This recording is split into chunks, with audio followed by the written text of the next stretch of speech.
જય શ્રી કૃષ્ણ મિત્રો, કોલેજથી આવ્યા પછી હવે આપણે ડિનરની તૈયારી કરવાના છે. તો આજે આપણે ડિનરમાં જે રેસીપી તમારી સાથે શેર કરવાની છે તે અમારા દક્ષિણ ગુજરાતની ઓથેન્ટિક રેસીપી છે. વાલના દાણા છે, લીંબુ, કોપરાની છીણ, આ આપણા રૂટિનના મસાલા અને આ સૂકા મસાલા અને રતાળુ કનના ટુકડા કરી લીધા હતા. હવે પહેલાં વાલના દાણાને બરાબર પાણીથી ધોઈને એને આપણે બાફવા માટે મૂકી દઈશું.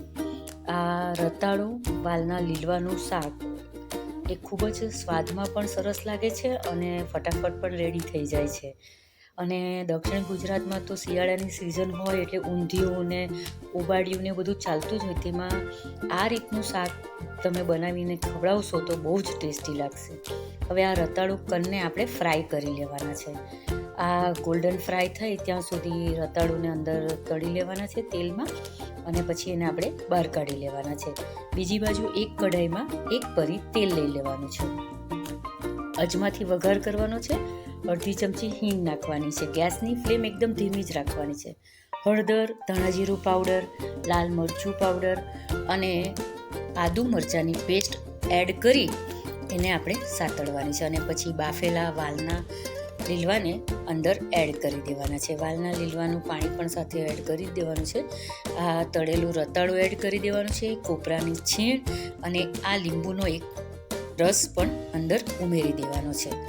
હવે આમાં 1 થી 1.5 ચમચી ખાંડ પણ ઉમેરવાની છે. ગળપણ તમે તમારા હિસાબે ઓછું વધતું કરી શકો.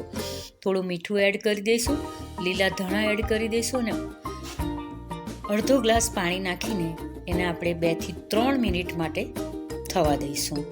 આ 2 થી 3 મિનિટ પછી તમે જુઓ બધા મસાલા એક રસ થઈ ગયા છે અને ખૂબ જ દેખાવમાં પણ સુંદર લાગે છે અને ખાવામાં તો બહુ જ ટેસ્ટી લાગે છે. લીલા ધાણાથી આપણે સર્વ કરીશું.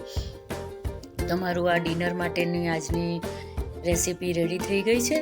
તમને ગમી હોય તો લાઈક અને શેર અને સબસ્ક્રાઈબ જરૂર કરજો. આ ડિનર તૈયાર થઈ ગયું છે આપણું. ભાખરી, રોટલી, પરોઠા કોઈ સાથે પણ સરસ લાગે છે આ શાક. આશુતોષ પણ જીમથી આવીને રેડી થઈ ગયો છે એટલે એને મેં સર્વ કરી દીધું છે. તો આપને મારી રેસીપી ગમી હોય લાઈક, શેર અને સબસ્ક્રાઈબ કરજો. જય શ્રી કૃષ્ણ.